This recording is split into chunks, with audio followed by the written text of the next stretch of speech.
Well, we're live again. Welcome. We're live from Redmond. This is our first time in, or the second time in the studio, actually, but the first time in this new studio. Yeah. Jeff, how are you doing? I'm doing great. Thanks so much for having me on today. Well, thank you much for hosting us in Yes. this wonderful, wonderful studio. Give us some introduction of yourself.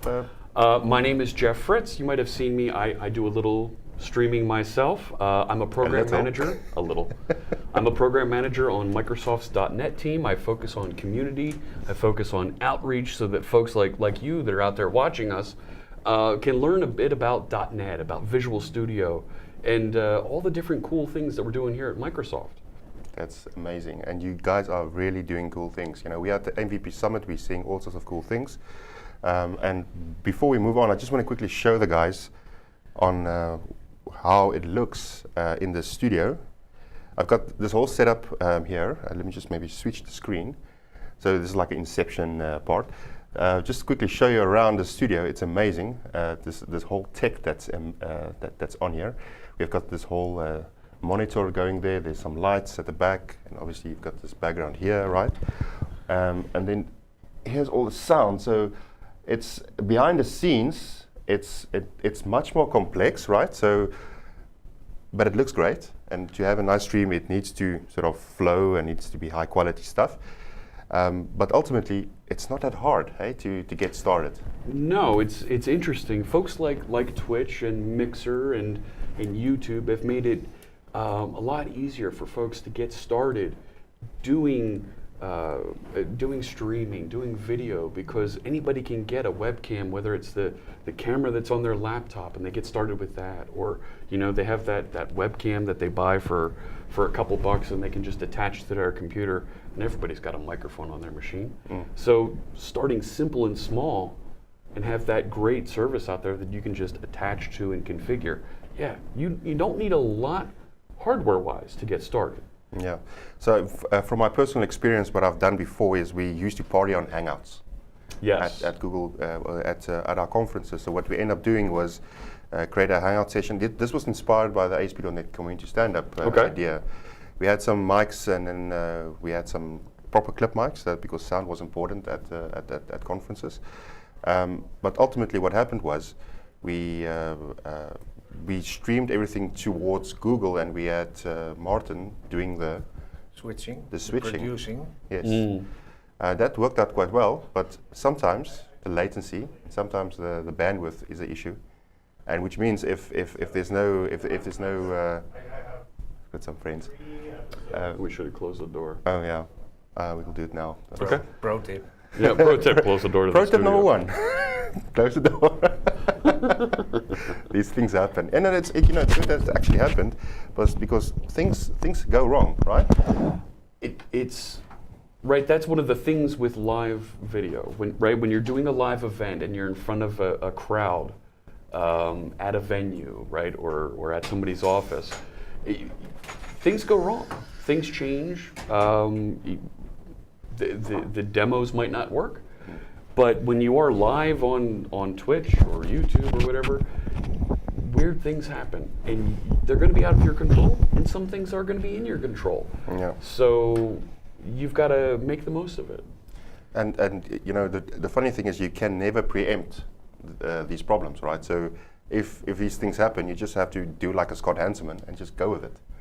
Yes, you have to be able to react to it, handle it, make fun of it. Yeah. I meant to do that, and keep right on going. Because if you keep on being serious, it's not fun anymore. No. So And I've had way too many times where I've been working on some code and there was a git merge failure, right? And now I've got to resolve a conflict, and I don't know anybody who enjoys resolving conflicts. Right. Yeah. And it goes from bad to worse, and I feel terrible getting mad at, this code shouldn't have been written this way, and this shouldn't have happened that way, and the tool is failing me. And yeah, it's not fun. And you get to the end of that session, and you look back on that video you produced, and you're not happy with it because it's not a friendly, outgoing video. Yeah. We're doing the web shows for 3 years now, and I think every day of every week we have some issues that are going around for blooper rail. Yeah. And there's something to be said about looking back, reflecting, and making fun of that, right? Saying, okay, yeah, we learned from that, and we're not going to do that again. We're going to move on and do better. And if there was no growth that came out of it, it would be a problem. Right. But when you grow, you learn, and you do that next really cool thing, good things happen. Yeah. So we ended up doing Google things, and then what happened? There's our story about the conferences again. The internet connection dropped.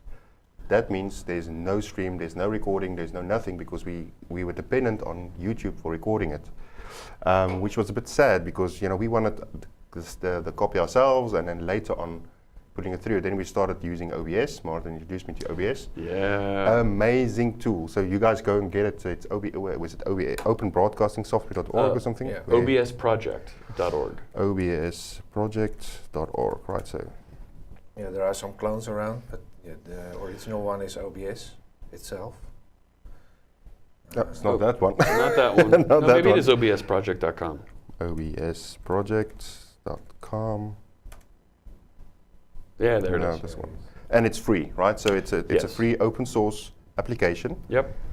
that one can use to do live streaming. And when you open up for the first time, it looks complicated, right? As long as you start working with and playing around with it, it's really not that hard. Pro tip number 2: it doesn't have an undo button. Yes. Oh my gosh. Isn't that the worst? So when you're using OBS, when you're using OBS, you're going to use it to build your layout. And right now we've got simple layout. Here's the camera. We've got a nice 4K camera on us that we're broadcasting, and you might put things in it like you might put chat down the side. You might put a ticker somewhere or whatever. The little widgets and gadgets from Streamlabs, Stream Elements, Muxy, whatever. When you look at bringing those things in, you modify your layout. You add these things in, and like you're saying, Fanny, there's no undo. You move something, you bumped it a couple pixels, you can't Control Z and go back. Exactly. Right. And it's auto save. So I've got one open up that we sort of prepared with beforehand. Just want to quickly run through it. What we have. So this is OBS, right? And this is normally kind of how our stream looks like. So what we have in our weekly stream, we have a Thursday night show about the SDN cast, like today, speaking about specific topics, events and stuff, and then we have a small demo. And then Wednesdays I try to do like live coding on Twitch and that kind of thing. So Martin does the office. Tuesdays. So we've got a whole week through, and you mentioned it's very important to be consistent. Yes. And it's hard, but it's important to be consistent, especially if you want to make partner on sure. Yes. or even affiliate. Oh yeah. to get there. So we have and structure is also important. So we have got this starting soon thing, and these widgets. It's important. It's cool because these widgets, like this chat, is just a browser. Yes. And that's amazing because if it's a browser as a web developer, it means I can do anything I want. Yes. So that makes me excited. So I've taken that and I've written a little project called I call it Fritz Stream Tools that has some of these little widgets that I would like to see. You've that been I would working like on your own tools. Yeah, because they're just web pages. Yeah. So I want to show the fun thing is that you do it in live coding sessions. Exactly. Right. Right. So I want to make it easy for folks to see. You can modify this. You can make OBS your own. There are free and easy tools out there that you can get, but yeah, there's my project that we've been working on. And the tools that are available from the companies that are out there, Streamlabs, Stream Elements, Muxy, they're easy for anybody to download and use with their configuration. You don't need to be a developer to build it and use it. Is this all .NET or is it? This is all ASP.NET Core. Wow. So I actually run it on my machine at home when I'm broadcasting inside of a Docker container. A Docker container. Yeah. And Pro tip number 3. pro tip number 3, remember your sponsors. They're not sponsoring me. Docker, I'd love you to sponsor me. So use the tools. We as developers, this is a playground for us, right? They're web pages. We can do things with that. But not only are they web pages, Twitch and YouTube have API endpoints that we can connect into with HTTP. Yeah. Right? So now we can do cool things with that and set up webhooks. That's available out there. We can trigger things in the cloud to make interactions happen on our code, on our video, not through our code into video. That's pretty cool to be able to do. I've got a friend. She has a Shopify store. She's running a little creative stream where she's quilting on Twitch, I've been right? watching that. So Oh, now and then it's fun. so much fun to watch, and she's got all kinds of fun things happening, and her dogs run around. Yeah. And she started relaunching her Shopify store, and it'd be really cool. I said to her, if we could get a notification when you made a sale. Right. So now Shopify has a webhook. We have the webhook go through, fire a SignalR notification that comes into her OBS, puts a logo up, and plays a sound effect of a cash register. Nice. Bring! Tony made a sale. Yes. Oh my gosh, everybody sees it, everybody gets happy. But here's the unintended side effect. People see that and they're like, I want to be in there. they'll go and buy things. Yeah. To actually, yeah. To make the thing appear, Yeah. I did that, I made that Yeah, happen. yeah. That's my purchase. But it's interesting you mentioned that, because on your stream that you have, C# Fritz on Twitch, you have the same thing, right? With the sentiment analysis going on. Yes. So would you maybe elaborate Oh my on that gosh. bit? Okay, so we know what sentiment analysis is, right? So we can look at some text, we can listen to somebody's voice, and we can figure out if it's positive or negative. Now, my stream is all the chat is in English, typically. And what I did was I set up a bot. Now, the Twitch chat is all IRC. We know how to interact with IRC. That's a TCP client endpoint. Right. So I connect in with my bot and listen, and as the text goes by, I grab the messages, send it to Azure Sentiment Analysis, and I get a value between 0 and 1, right? The closer to 1, it's more positive. Closer to 0, it's more negative. And I plot that number, I calculate an average, and I put it on screen along with a smiley face that yes. indicates, whether the last message was positive or negative. And then the trend is next to it. Yeah, so you now show the number of viewers and the sentiment and whatever. Exactly. Yeah. So now that's led to the unintended consequence of, while people are watching my stream, if they see that number going down, people will start talking up and get, hey, isn't this great? Look at the neat stuff that's happening in chat room. I didn't plan that. I didn't ask for that. Yeah. But people have started seeing, and when I watch the replay, I notice that folks in the chat room see that sentiment analysis like a score. They want a high score on there. Gamification kind of thing. Yeah, so there's this unintended, Yeah. we want the could chat also to be turn happy. around, the other way around. I'm waiting for that to It's a happen. troll sense. Let's see how, like it's golf. We want to get a low score. But that's typical crowd behavior, right?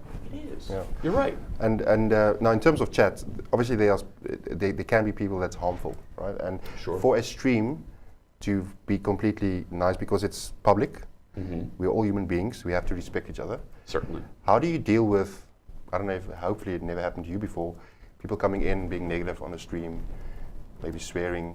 Are there any tools that can help us to stop that? I've got 2 of them right here. No. What I do is I have a number of moderators. Moderators will catch things that the Twitch auto mod doesn't catch. Now, Twitch auto moderation will catch folks that are swearing, folks that are using non-family friendly language, right? I have mine turned most of the way up to be very family friendly, right? For a developer stream, I want to make sure that folks are welcomed. We're inclusive. We don't want anybody turned away because they feel bad, right? So I have it turned, the auto moderation turned very aggressive so that it limits negative talk. And some people, they'll find that while what they might be saying is acceptable in their home, it's not acceptable in my chat. And they question that, and they'll push back on me. Jeff, I wanted to say, and it blocked me. Yeah, you're right, it did. And I don't want that in my chat. And that's okay. There's other words we can use without having to resort to colorful language. Yeah. And this is another thing that you built yourself in the chat window. Well, the automod, I didn't build that. Oh, That's I a thought Twitch you thing. also put in the filter, I started looking at doing that, but it was already there. but it was already there. And actually, let me come back. There's one about images that I'm working on. So the other thing that I do is I have strong moderators. When you're on Twitch or YouTube or Mixer, wherever, you need to have moderators. That person that's going to know this person is being a little bullying. Let's pull them back. Let's give them a timeout. And then, if they continue, all right, we're gonna get rid of you. You're banned from the session. I have had people troll me. I did the entire month of October. I called it Ubuntober, and I did everything on Ubuntu Linux. Yeah. And I had somebody come on, and they were not happy first that I was calling it Linux. It's not Linux. Oh, it's no. GNU. Like, this is what the world calls it. If I call it GNU and I promote that No I'm one knows using what you're GNU, talking about. nobody knows what it is. But if I'm using Linux, and one or two individuals were not happy, and they made it very well known, and we had to ban them. Yeah. And it's a challenge. I feel terrible doing it, but that's not the purpose of my channel, is to debate those. You go get that in line, you figure out what it should be called, and we'll make that happen. But At the end of the day, it's your own stream, and you need to be responsible for people seeing it. great point. Yes, So- as the broadcasters, we are responsible. Yeah. So if you think about television, if something happens in television of a program, I don't report the movie or the episode. I report the channel. Yeah. Although Good they're point. not responsible for the content, they're responsible sending it out. Mm-hmm. So I think as streamers, it's very much important to have that responsibility and making sure that our content that's reached out there get in the right hands, but also in the right way. Yes. Oh, very, very much so. You feel bad when folks are misbehaving, but you're right. It is our responsibility. Just want to quickly go back to the kind of demo we have. Yeah. So this is the intro thing, and then OBS has this notion of scenes, right? So we Yes. can switch the scene. So and then this is the starting scene that you also kind of have in your thing, in your stream. Mhm, And typically we have the chat there, and then if we want to switch to something like the main, for instance. Now this would have had a video in the middle, and it has like text, and this is the main stage, right? But the problem is switching these scenes like this. So there's like endless thing going on. Switching the scenes like this with the mouse is a bit of a mission, right? You've got to get that mouse on the exact right Yeah. point. You've got, 30 pixels there you've got to fit it into, And especially with the Surface Book with the graphics so small. So that's why it's important. 4K screen. Yes. Yes. So that's why it's important to get this little guy. It's this is called Stream Deck. Yes. From Elgato. Mm-hmm. I'll also just and it's got a bunch of buttons. Maybe you're a pro user of Stream Deck. Oh, Maybe, maybe talk us through it. Wrong one. This one. This is Sure. This is Stream Deck. So they make two different Stream Decks. The one that we have here and the one that you saw on that screenshot. This is Little one, yeah. this is the larger one with 15 buttons. They make a smaller one with only 6. It's nice to have the choice and choose a smaller one, but for the kinds of things that we do, where you're modifying, you're controlling things in OBS, you're changing camera angles, Right. you're turning on and off sounds, you're playing sound effects, you need more buttons. 6 buttons isn't enough. So I noticed. Yeah. I bought the small one, and then luckily my wife bought me the big one for There you go. Now you've got 2. You can That's what use yes. multiple Oh, next to yeah. each other. You can daisy chain them, which is great. I use 3. Oh, really? Pro tip number 4. But right, these buttons are completely configurable. Right, they're each individual screens that you can light up to do whatever. And whether it's changing scenes in OBS, like I said, playing sounds, turning on and off camera angles, whatever. Start and stop streams. I also use mine to automate tweets. Yeah, that's cool. I did, So- yeah, same. Yeah. When you start broadcasting, you can automate it in. Send out when that you tweet, live. hey, we're starting. Right. And, Yes. and using the Stream Deck is actually just for switching streams. And like you mentioned, you can aggregate multiple actions Yes. to it, and then before the broadcast you mentioned that we said how long does it take to start streaming? You said 30 seconds. Yes. Yeah. Well, and it's tools like this that can help, right? Right, because I've automated all of my setup for my stream, I have one button that opens OBS, sets up that Docker container with my stream tools running in it, that opens my chat monitor program. I don't have it turn on the lights yet. I need to figure out how to turn on the lights. But it'd be great if it would turn on my lights also, so that everything was set. Activates the camera.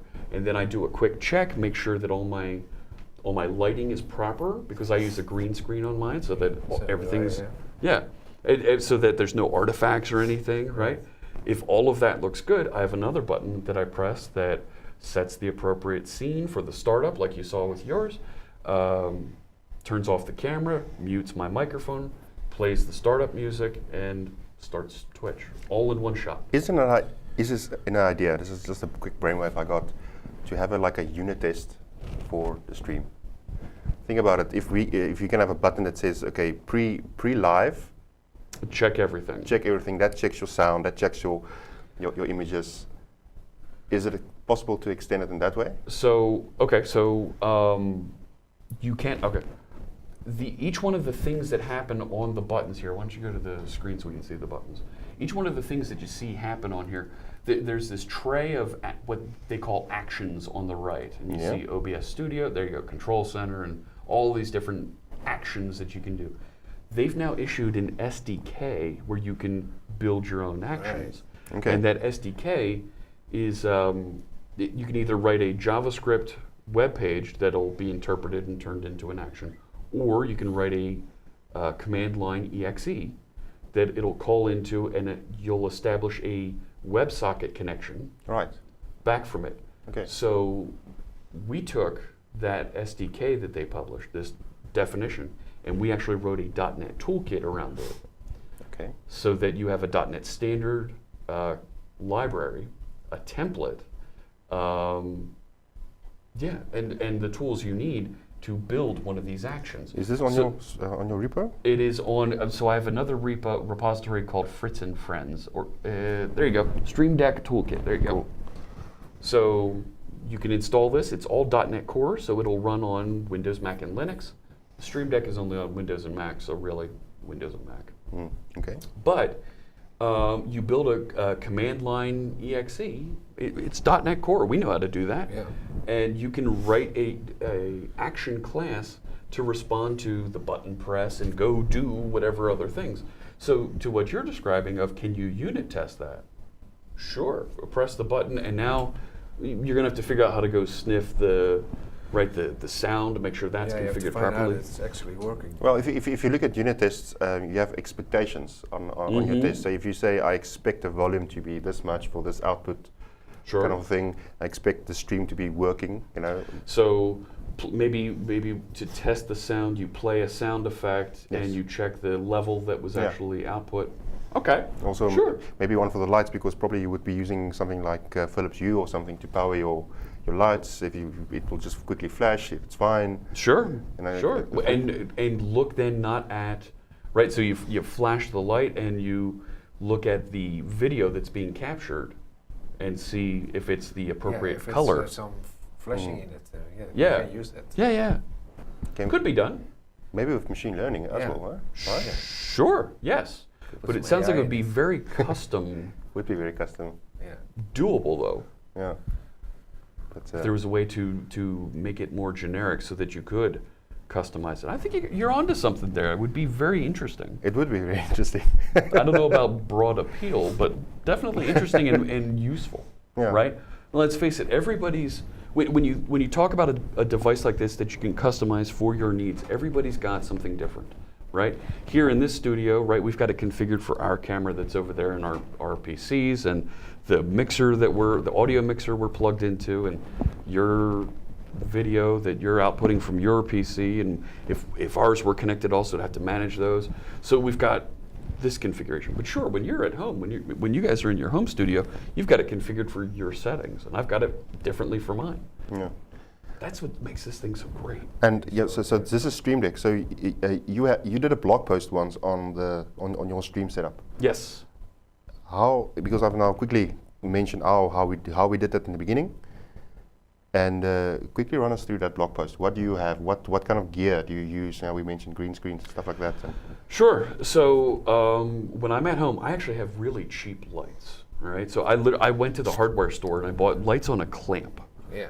You know, and I plugged a fluorescent light bulb into them, and I have them pointed at the wall in front of me, so it reflects off the wall. I don't need to diffuse the white wall that's in front of my computer monitors. Reflects the light back onto me. Yeah. I have a green screen from Fava Tech, is that company, that I have behind me. And I leave it always behind me now, so when I call my colleagues here, you know, whether the Channel 9 folks or the folks on the .NET team, and they see me on Skype or on Microsoft Teams, they see the green screen behind me all the time. Sometimes I like to play games and remove the green screen and put a picture of my office there instead. And But then a great tip, I think, was for the green screen that you put on some lights below, sending out green light. yes. Because I So also that's noticed on my own green screen that sometimes it gets blurry if it's some light from outside hitting it. That's a very good idea. Right, so I have windows behind me on the other side of the green Yeah. screen, so when it's really bright outside, it can alter the green color that I expect. Then it gets blurry. Yeah, OBS expects to see one shade of green that it's going to remove. Yeah. So using the green lights on it, and I learned that from a friend on Twitch. She goes by Fierce Kittens, and she's a crafting streamer. I've learned so much from her, and she said, "Oh yeah, you got to check these out. They're cheap little lights that you might use in the winter holiday to light up your house." And I just have them sitting on the They're floor. little LED beamers. Yeah. Yeah. Yeah, and I can set whatever color I want on them, so that easy to do. That's interesting you say about the green light, right? So because it's a green screen and green light, because if you do white, it's greener, right? Or doesn't that matter? It alters the green. Yeah, okay. It'll reflect. But if you do green on the green screen, where you might have had a shadow, Yeah, the benefits you It by fills removing it. the shadows. yeah, Because that's also one of my problems. You know, I also have a green screen and it works 99% of the time, but there's always that one shadow. yes. For me, it's right here. There's one right here that always happens. So I have a light there that fills in. That's cool. So So that's your backdrop. Let's Yes. quickly talk about sound. okay. So you showed when you were panning around the room here, you showed the audio mixer that we have down front here. I was using a Rode Podcaster. Mic you can get here in the States. You can get it for $150 on Amazon. I now use an Audio Technica mic, like some of these ones that we have over here, just off scene. And I use that mixer that we have down there. I have 8 channels on the mixer. There you go. That's what it looks like. So this is a cardioid mic. I think that's the AT2020. Where do you see that? Yeah, AT2020. It's got a wide diaphragm on it, so it really picks up a lot of your voice. I have mine on a boom, on an arm, so that when I'm typing, you don't hear the vibration of me typing. Right. Now, I use a mechanical keyboard so you can hear me type. You can hear the click, click, click. Yeah, with the clicker keys. Yeah. That's quite cool. But you would hear the thunder of the table. But that's also why it's important to have that little diffuser thing. What do you call it? The spider. Right. Oh my gosh, shock mount. The is what shock they call mount, it. yeah. So, and that's what those things are on it, right? The little shock mount on it, so that they adjust. It's actually, it's weird. It's a couple of elastic bands that hold it in place. Yeah. So they move independently. Yeah. And so I have one of those on the boom microphone, and with the audio, the professional audio mixer, and I tune it appropriately for this voice, so that folks can hear me better and hopefully enjoy the stream. Yeah. So actually, I'm going to quickly bring up your blog. It was called the Live There you go. Stream. Live Streaming 101. This So was the that's the first one one. I did last year. This was This my one? initial setup. The initial one, right? And My microphone, my arm, the shock mount, I had those from when I was a Pluralsight author.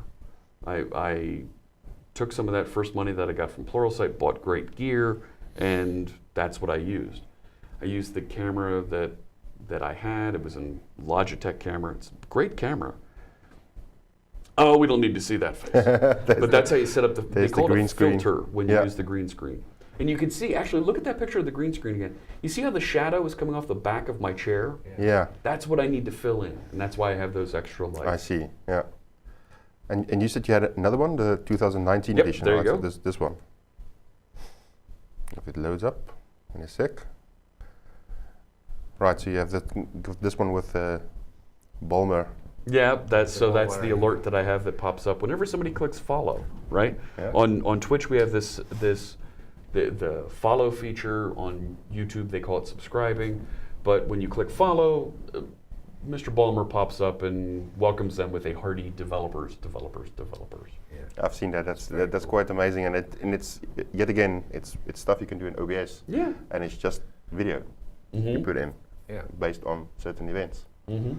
Yeah, and This you is- can put in several events like donations or subscribers or whatever. Absolutely. Yeah. So another site to take a look at is Streamlabs. Yes. You actually said to me I should use Streamlabs initially, and are you still using Streamlabs or something else? I switched to Stream Elements. So Okay. they're a competing company. They've got some Oh. other features that I think are a little bit more robust. Mhm. And they have a different way that you can manage your layouts. But Also a little issue last couple of months. they're both running into, I think, capacity issues because so many folks are using Yeah. them. But They're going down on popularity. yeah, Maybe. it's a good problem to have. Yeah. But what they're supposed to do, there's an option to do text to speech when some of these events happen. So when somebody subscribes, I want it to read, whatever text it is they put with their subscription text, and sometimes it doesn't come up. Okay, they're overflowing their capacity. I don't know what, but these things happen. Fine. So. But they have all kinds of little gadgets that you can set up, widgets that run in your stream, that run with a bot, listening to the folks in the chat room and responding. So I've kind of got it open now, and I think I've been using it. Yep, that's Yeah, Stream yeah. Elements. This is Stream Elements, right? So, and then you said you've got my overlays and stuff like Yep, that. so in you can use. overlays, you'll see the ability to build out how you want your Don't have any overlays. website to look. I see. And are there templates and stuff? There are templates. There's modules So, and bots, and there's so many things you can do. I mean, oh yes. the world's your oyster if it comes to streaming, I would say. It is. But there's also something to be said for minimalism, right? Yeah. You can add all kinds of Right. widgets and gadgets, and right now we're just a plain, camera shot. But when you start adding things, they can get distracting. Too busy. Yeah. Yeah. So take it with a grain of salt. How much do you really need, right? I include the chat in my video because I want folks in the recording, right, when they watch afterwards on YouTube, I want them to drive see. feedback and. Yeah, I want them to see the discussion. Yeah. I have a ticker that goes by on the top of the screen that shows here's the folks that have contributed to our GitHub projects. Fine. Yeah. And then me overlaid on the bottom. All right, that's not the benefits that too you get far. interactive with your active audience. Yes. That's the fun part, I think. Oh my gosh, it's tremendous. Yeah. So, no, it's a good thing. But like I said, a little goes a long way too. There are some folks that believe in minimalism and they have just a little text bar on the bottom with their name, and if they wanted to show numbers, they might be there. But Yeah. And sometimes it's not worth it making it too complicated, because you will end up making it simple anyway. Yeah. Because you will find out that it's, I'm one of the guys that just make it way more simpler and then just go with, because it's not about the widget really, it's about the content at that moment. Use the widgets to enhance the content. And if they don't enhance the content, remove it. I have goals and things that I push my folks. Hey, if we get to, right now, if we get to 7,000 followers before build, I'll dye my beard rainbow for build. Okay? All right, fine, that's something Do that, fun. They're not going to get there. We're not doing it. It's not happening. So not Going to happening. We can't get there. So if you really think that this thing should be dyed rainbow, we got to get more folks just clicking the follow button. Well, And it's you have easy. the It's launch free. on April the 2nd, so maybe you get the numbers up for April the 2nd for the Studio launch, and you. What's the current number? 5,700 is where we're at. We've got to get another 1,300 in the boat in the next month and a half. Wow. Okay. That's the challenge. That's a challenge. That's why it's a challenge. We'll see. See, also aggregating all these information, you could use OBS to stream to Twitch directly. Yes. But if you're a fan of, Facebook Live and Twitch and Periscope, there's a thing called restream.io Yep. that you've told me about last year. Are you using that still, or No. you just going to Twitch? Just going to Twitch. And why is that? So, at the beginning of February, I was graciously awarded Twitch partner status. Okay. So when Twitch has 3 different broadcaster statuses: community, affiliate, and partner. Community is anybody that's broadcasting out there. You get a fixed transcoding, fixed resolution, whatever you're broadcasting at, that's what goes out. And you can't do emotes and cheers and these funny things. When you hit a certain amount of activity, you can then become a Twitch affiliate. And they'll start transcoding when the transcoders are available, no guarantee. And you can start to put a limited, very small number of emotes, and you can collect on cheers. When you become partner and you're really committed to the platform, you get a whole lot more of those. You always get transcoding, but you're also required to live stream exclusively to Twitch. I see. Okay. So I, as a partner, cannot Use Restream. use Or Restream. any other one day. Right. But it's also a cycle, because you want to use Restream because you want to get the views. And if you're partner, you're already on the level that you're having Sure. a lot of views. Sure. Yes. Yeah. But the thing with Restream, though, is you're now segmenting your audience. You're now Right. telling folks, don't come over to Twitch. You can stay over on YouTube or on Yeah. Facebook. But I can send messages over to those places and say, you know what, for best experience, come over to Twitch. We're going to be over there. Or you can catch the recording later when we export it over to this other platform. So that's allowed. Interesting that you mention it. So afterwards, can you make Mhm. it available Mhm. on all those channels? But for live, Yes. it's exclusive to Twitch. Yeah. Yes. It's a very good point. Mhm. Pro tip number 5? Sure. Twitch only or what? Yep. And you're supposed to be that way with at the affiliate level. Sometimes they take action on that. Sometimes they don't. I see. That's not a game that I want to get into playing. No. So that's fine. I broadcast exclusively to Twitch right now. And the main aim is, as soon as you get affiliate or partner, to go on like that, because it doesn't mean I can reach partner and just stop and be partner, or do I need to continually on that pace Yeah. to stay partner? Twitch reevaluates folks. All right. They want to make sure that the folks that are partner status are actively broadcasting, Yeah. are actively Yeah. engaging their community and growing. And if they're not, they'll remove partner status. They'll bump you back down to affiliate. And they might take you back up to partner later, but there are folks that have been knocked down to affiliate. And that's okay. If it's something that you're not doing anymore, Yeah, obviously, yeah. okay, move on, we'll do something else. That's fine. So And what about rewards, like contributions and stuff? Can you make money off Twitch? certainly, yes, absolutely.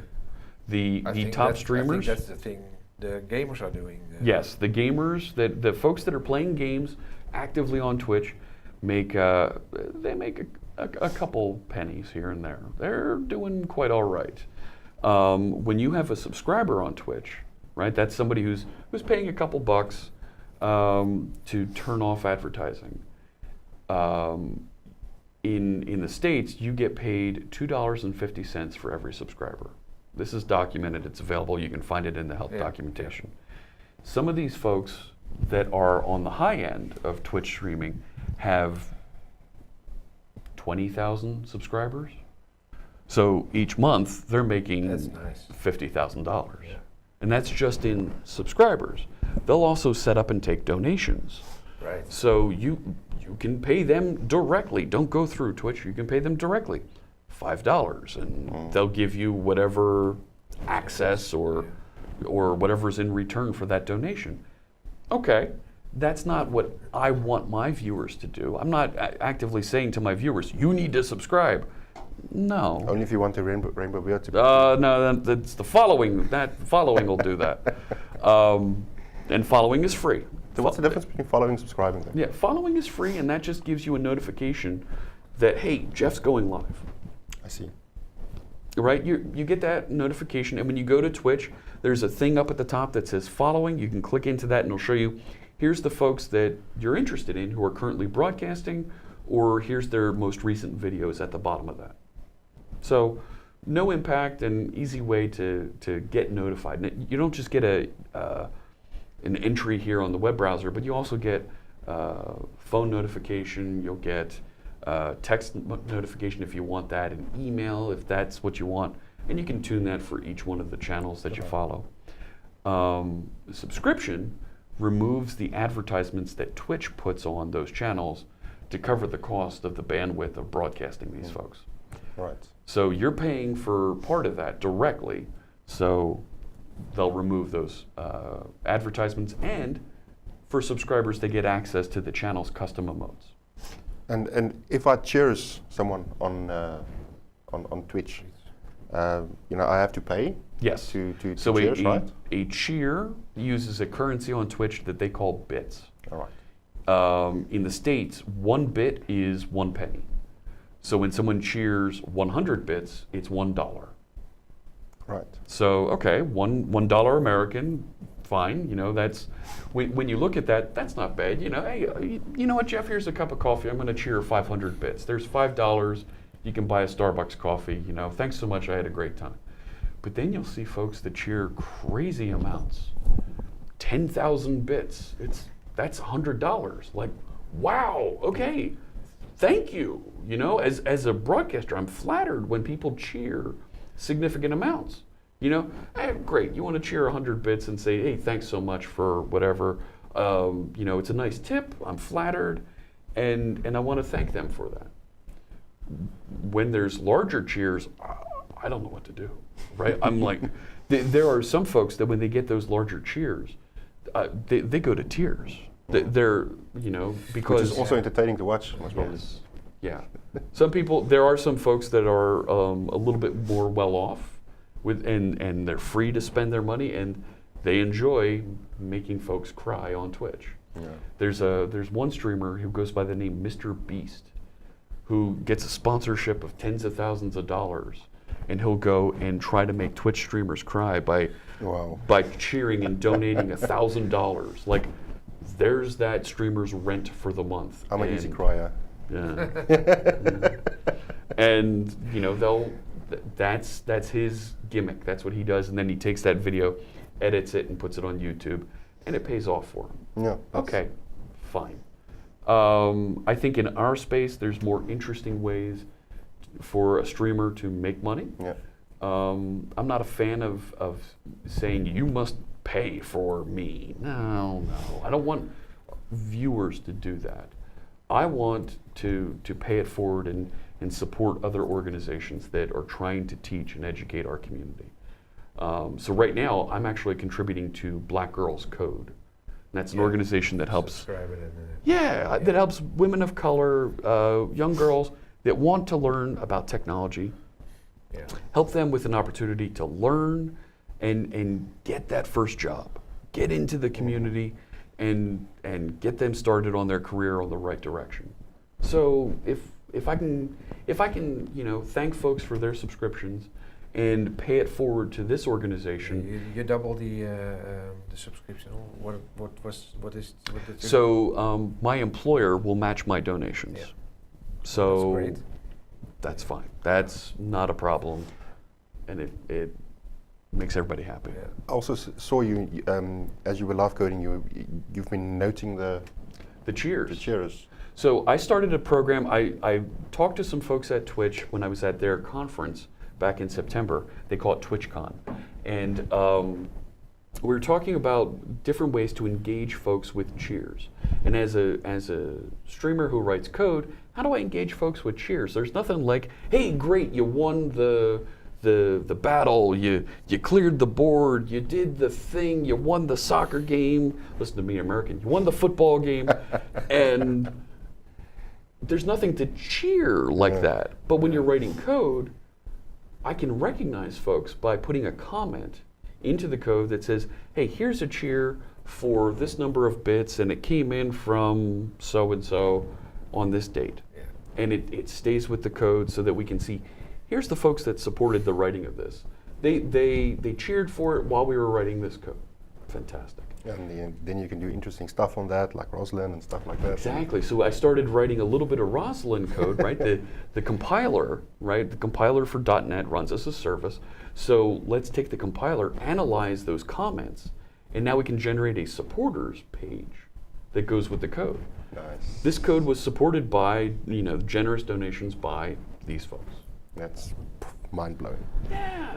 But it's the least that I can do to recognize and thank those folks for their contributions. I think the work that you're doing is amazing in the community. Oh, thank you. I'm definitely a fan of your Okay. of your stream.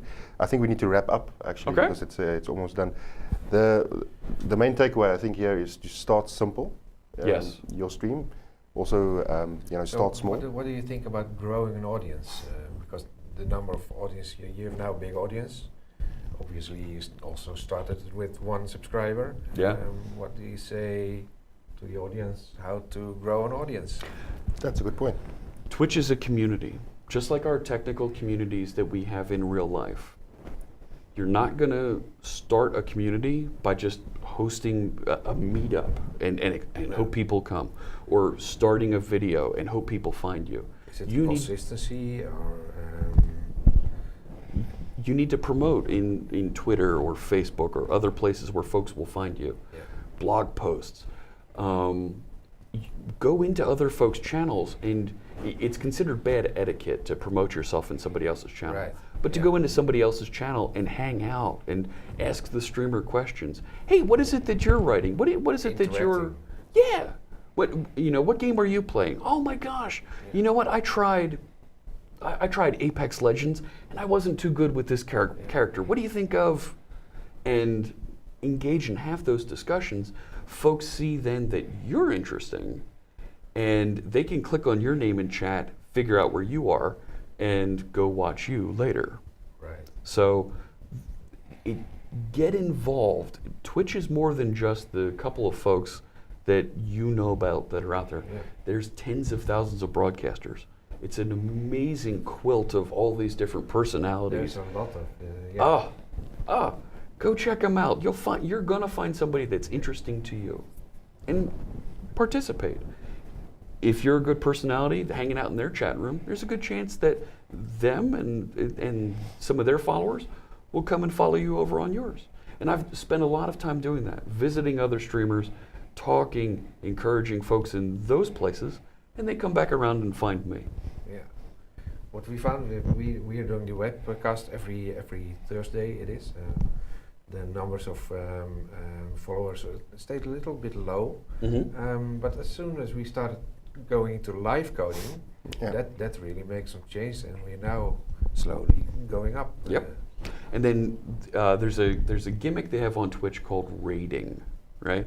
So when you finish your stream, you can take everybody that's in your chat room. You could say, okay, now we're going to go and we're going to raid Jeff's channel, right? And what that does is it sends all of them over to that other channel, and you host that other channel all in one shot.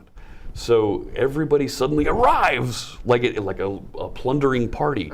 We're raiding, we're here, we're going to take over the chat room. Rawr! And it becomes a little bit of a thing and a little bit of a joke with streamers. Oh my gosh, look who's here, this is so great. Thanks so much for joining us. And then it's polite to introduce yourself to the new folks that have joined us. Hey, thanks so much. We had 20 folks that just joined us, and here's my name is Jeff Fritz, and here's what we're working on, blah, blah, blah, blah, blah. Yeah. I hope you stick around very and join cool. us, and I look forward to seeing you in the chat room. Brilliant. Thank you so much for this yet is again great having fun. us and for donating your time yet again for our webcast. I've learned so much as well now on this conversation. I hope you guys also learned a lot. And if you have any comments or questions or feedback, please let us know. Does Twitch have a feedback thing? They don't have a feedback thing, but you can whisper people. It's like a private message. I see. Okay, so whisper me or Martin. You're also on Twitch, right? Yeah. What is your Twitch? Yeah, I have a difficult one, AAFVSTAM, like my name. And if I'm commenting in your blog, in your stream, you always have difficulty with my name. I do. But the difficult thing is you can't change it in Twitch. You can change your normal name, but not your alias. You can. There's a way to do it. Unless you create a complete new Nah, one. there's a way to do it. I've seen people do it. It can be done. You have to go through a couple of steps to do it. It's not hard. It's not easy to find. Yeah. So. Okay. Well, next week we are back in the Netherlands, returning back home from Redmond, from the MVP Summit that we are currently here for. And Fani will do the live coding on .NET Core. I will do the live coding on Office development. And on Thursday we have the general SDN cast. And hope to see you next week from the Netherlands. Cheers. Thanks. Because we don't have the things here, we just need to do that quickly.